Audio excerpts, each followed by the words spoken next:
Assalamualaikum warahmatullahi wabarakatuh. Teman-teman yang sangat saya hormati dan saya cintai, langsung saja di sini saya sebagai moderator, anggap saja saya ini orang yang berbeda ya sama yang menjelaskan kitab Fathul Qadir nanti. Oke, di sini ada dua presenter kita, yakni yang pertama Mas Anas Hidayatullah yang akan menjelaskan seluruh inti-inti dari kitab Hamyan Az-Zadi ila Daril Ma'ad dari karya Muhammad bin Yusuf Itfis. Dan yang kedua ada juga presenter yang lain ya, Mas Adi Amar Galusin yang akan menjelaskan seluruh inti-inti dari kitab Fathul Qadir karya Imam Asy-Syaukani. Baik, langsung saja kita dengarkan penjelasan pertama yakni dari Mas Anas. Silahkan Mas Anas ya untuk bisa dibaca. Baik, terima kasih kepada moderator atas waktunya. Di sini kami akan menjelaskan mengenai tentang tafsir Khawarij yang berjudul Tafsir Hamyan Az-Zad ila Daril Ma'ad. Di sini menginjak ke biografi penulis. Nama lengkap beliau, musannifnya Muhammad bin Yusuf Itfis, atau nama panjangnya Muhammad bin Yusuf bin Isa bin Shalih Itfisi Al-Wahbi Al-Ibadi atau Uttafayish.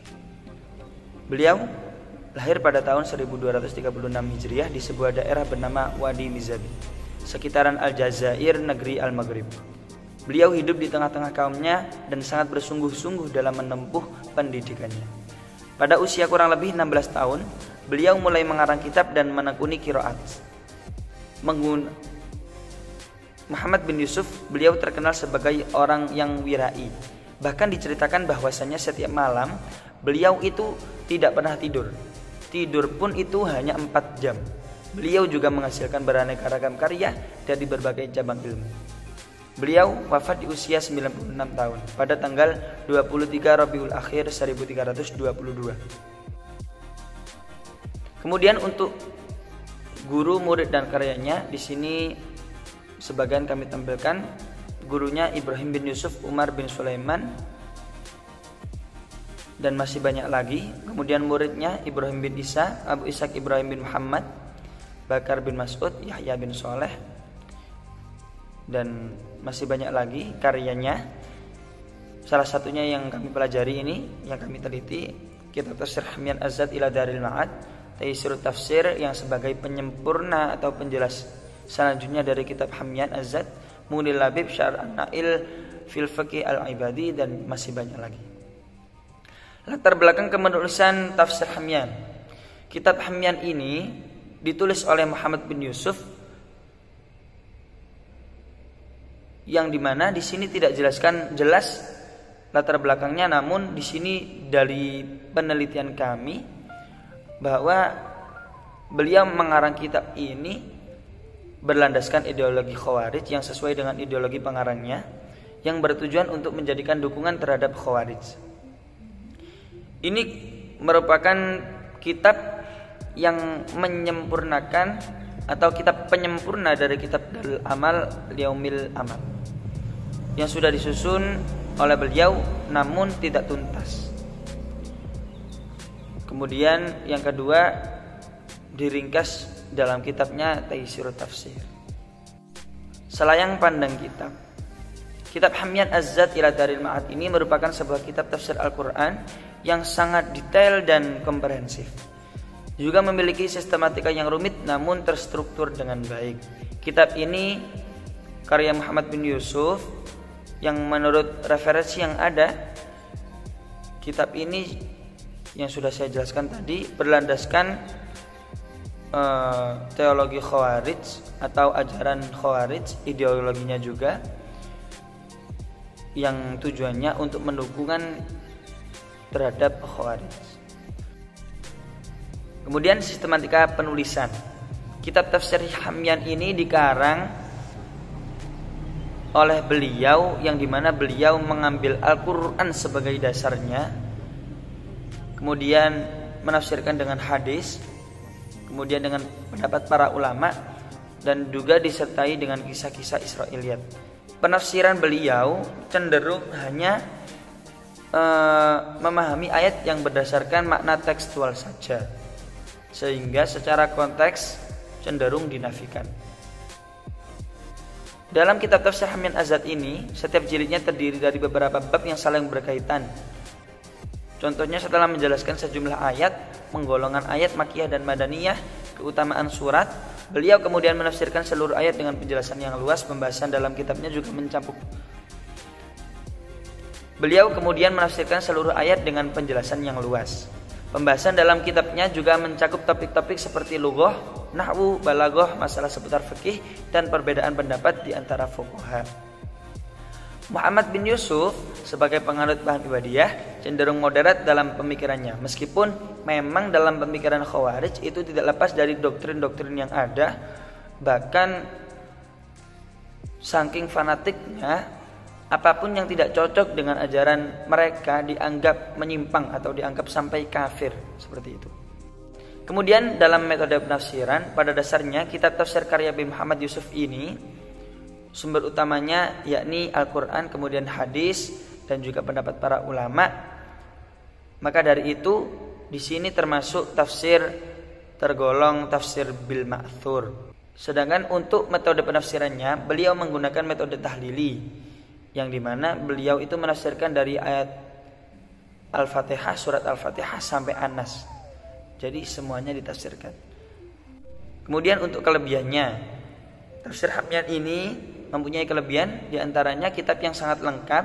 Jadi ada yang berpendapat bahwa kitab ini lengkap dan detail penjelasannya. Penjelasan dalam balaghah, bahasa, nahwu, sharaf, dan yang lain-lain. Sistematika penulisan berurutan berdasarkan mushaf Al-Quran, yang dimana kita mengerti, yang sering kita baca Al-Quran ini menggunakan tafsir tartib Utsmani, yang dimana mulai Al-Fatihah sampai An-Nas. Dalam menafsirkan sebuah ayat dilengkapi dengan riwayat hadis dan penjelasan yang berkaitan dengan ayat yang ditafsirkan. Terdapat penjelasan menurut beberapa pendapat ulama, mencantumkan beberapa perbedaan qiraat. Adapun kekurangan yang dimiliki oleh tafsir Hamyan ini, menurut kami tidak terdapat muqaddimah dalam kitab Hamyan Azad ila Daril Ma'ad ini, sehingga tidak bisa dilacak keberadaannya. Yang kedua, tidak disertai penomoran ayat dan surat ya. Ini termasuk salah satu kekurangan yang sangat serius ya. Jadi tidak semuanya kan hafal Al-Quran. Jadi perlu adanya ayat berapa ini yang kita baca ini sampai nomor berapa, ayat berapa, itu supaya pembaca itu tahu. Tidak semuanya menghafal Al-Quran. Oh, ini otomatis langsung tahu ayat berapa, tidak semuanya. Maka perlu sebenarnya untuk dituliskan nomor berapa atau ayat berapa yang sedang dibaca ini. Kekurangan selanjutnya, hadis-hadis yang tercantum tidak disertai atau tidak dijelaskan kesahihannya. Bahkan hadis yang digunakan oleh Muhammad bin Yusuf ini ada juga yang hadisnya bersifat dhaif. Kemudian contoh ayat. Di sini kami tampilkan contoh ayat wa man lam yahkum bima anzalallah. Karena beliau ini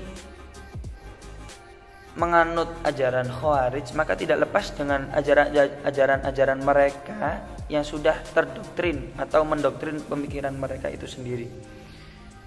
Meskipun pemikiran Muhammad Yusuf ini terkenal Khawarij yang moderat, namun beliau dalam karangannya ini juga menyebutkan bahwa orang yang tidak menegakkan ajaran Allah, yang tidak menggunakan hukum-hukum Allah, maka beliau dikatakan kafir.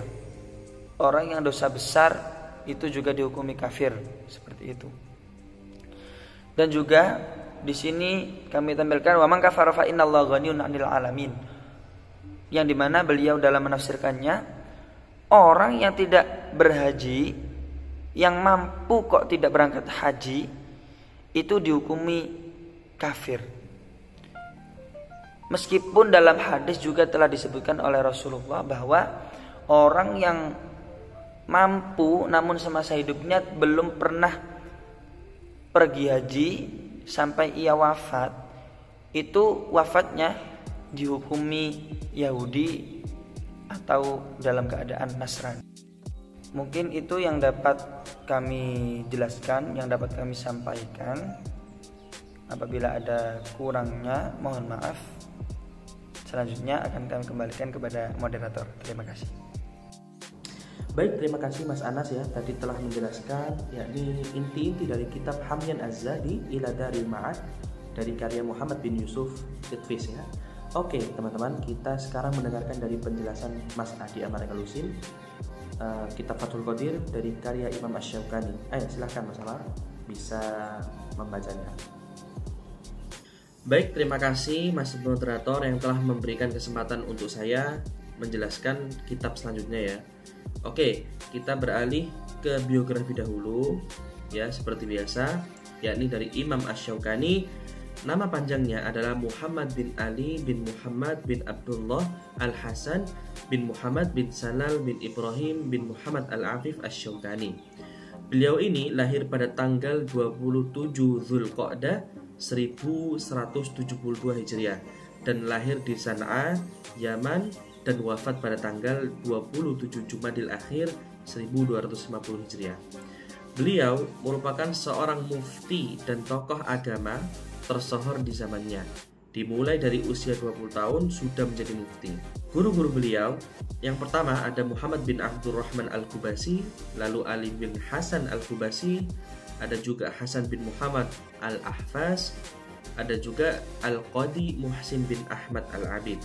Lalu karya Asy-Syaukani yang pertama ya, ada banyak sekali nih karya beliau, tapi salah satunya adalah yang pertama Ittihaf al-Akabir bisnad ad-Dafatir. Ada juga yang kedua Ibtal Da'wa al-Ijma' ala Mutlaq as-Sima' dan yang lain-lain ya, ada banyak sekali tuh kitab beliau. Dan kali ini kita akan membahas dari kitab Fathul Qadir ya, salah satu kitab beliau.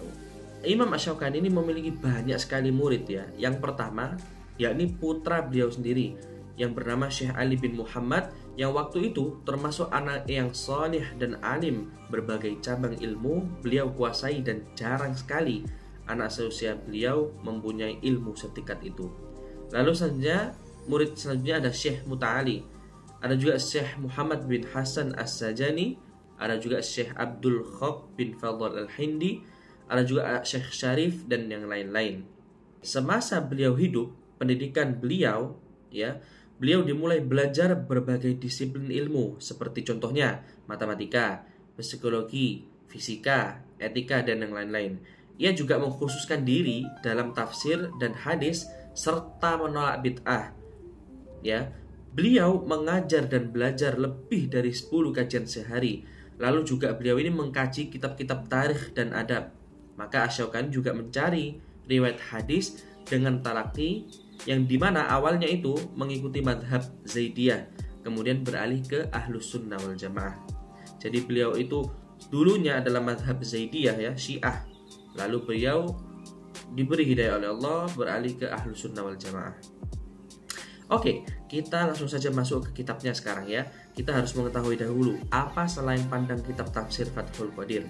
Nah, Asy-Syaukani ini menyusun karya tafsirnya dengan judul panjangnya ini ya, Fathul Qadir Al-Jami' baina ar-riwayah wal dirayah fi ilmi tafsir. Ya, disebabkan selain pandangnya adalah beliau itu keresah terhadap berbagai karya tafsir yang pernah ada sebelumnya. Tujuannya adalah untuk menggabungkan dua kutub, yakni metode penafsiran Al-Quran yang tampak sangat menonjol dan terkadang saling bertentangan, yaitu metode riwayah dan yang kedua adalah metode dirayah. Kitab tafsir ini juga memuat penafsiran terhadap ayat Al-Quran dengan menggabungkan antara metode penafsiran berdasarkan riwayat dari Nabi Muhammad SAW, sahabat, tabi'in, at-tabi'in, dan metode penafsiran itu berdasarkan analisis linguistik melalui ilmu nahwu, shorof, dan yang lain-lain. Oke, setelah kita ini mengetahui ya, selain pandang kitab ini, kita beralih ke metode tafsir Fathul Qadir. Kitab Fathul Qadir ya, Asy-Syaukani ini menggunakan metode tahlili, yakni Asy-Syaukani memadukan dua sumber tafsir dari ar-riwayah dan ad-dirayah yang mencakup 5 pendekatan keilmuan, yaitu yang pertama pendekatan ilmu hadis, yakni ilmu hadis baik riwayah maupun diroyah. Lalu yang kedua ya, ada pendekatan bahasa atau makna kosakata. Lalu yang ketiga ada juga pendekatan fikih, dan yang keempat pendekatan qiraat, dan yang kelima pendekatan ilmu balaghah. Kita beralih ke corak tafsir Fathul Qadir. Yang pertama di sini ada corak lughawi, yakni lebih mengedepankan penjelasan dan penafsiran ayat Al-Qur'an dengan menganalisa setiap kata dan kalimat dalam setiap ayat dan surat Al-Qur'an dengan pendekatan ilmu bahasa dalam berbagai cabangnya. Lalu yang kedua ada corak fikih, yakni corak fikih ini, hal ini ya berdasarkan dari awal penafsiran Asy-Syaukani, beliau ini selalu menyampaikan tentang khilafiyah, yakni perbedaan tentang hukum-hukum ayat yang dikandungnya. Sistematika penafsiran tafsir Fathul Qadir. Sistematikanya pada setiap pembahasan surat yang dijumpai menunjukkan kategorisasi surat tersebut, apakah ia makkiyah, apakah ia madaniyah. Lalu penjelasan Asy-Syaukani atas setiap surat dengan memulai pembahasan tentang maksud dan arti dari nama surat. Maka kemudian beliau ini Asy-Syaukani penjelasannya tentang keutamaan tersebut. Maka kemudian penjelasan seputar al-ahruf al-muqatta'ah bagi surat yang memiliki huruf-huruf tersebut, seperti contohnya Alif Lam Mim, Alif Lam Ra, Al-Baqarah, Ali Imran ya, dan surat-surat yang lainnya. Maka pembahasan ini ya, tinjauan ini, kebahasaannya dan penyebutannya meliputi asbabun nuzulnya. Maka kemudian penjelasan tentang qiraat dan i'rab ya. Ada juga Asy-Syaukani menyuguhkan makna global dari ayat-ayat yang akan ditafsirnya. Kemudian diakhiri dengan menyuguhkan berbagai riwayat hadis yang berhubungan dengan ayat yang sedang ditafsir.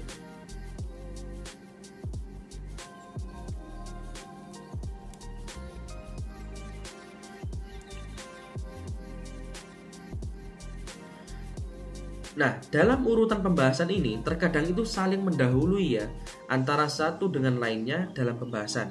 Meskipun demikian, metode penyusunan semacam ini tidak ditemukan dalam berbagai karya mufassirin sebelum Asy-Syaukani. Jadi hanya Asy-Syaukani saja yang seperti ini. Oke, kita menuju ke yang ditunggu-tunggu, yakni contoh penafsirannya. Nah, contoh penafsirannya, metode yang digunakan Asy-Syaukani sebelum menafsirkan ayat, ia menjelaskan dahulu makna-makna linguistik atau kaidah-kaidah bahasa Arab, lalu kemudian ia mencantumkan astar dan riwayat. Maka Asy-Syaukani mengatakan bahwa ya ini contoh salah satu ayat Al-Qur'annya di dalam Quran surat An-Nisa ayat 3, wa in khiftum alla tuqsitu fil yatama fankihu. Ini berhubungan dengan ayat sebelumnya, yaitu perintah untuk merawat anak yatim, lalu memberikan harta anak yatim, serta larangan mencampur adukkan harta anak yatim dengan harta mereka. Kemudian mereka ini diperbolehkan untuk menikahi anak yatim ya.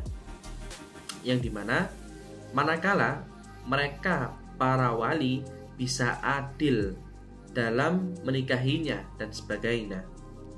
Manakala mereka ini tidak bisa adil dalam mahar dan lainnya, maka Allah melarang untuk menikahinya. Tetapi jika seseorang itu bisa adil, maka Allah memperbolehkan untuk menikahinya. Oke, kita beralih ke kelebihan tafsir Fathul Qadir ya, karya Imam Asy-Syaukani.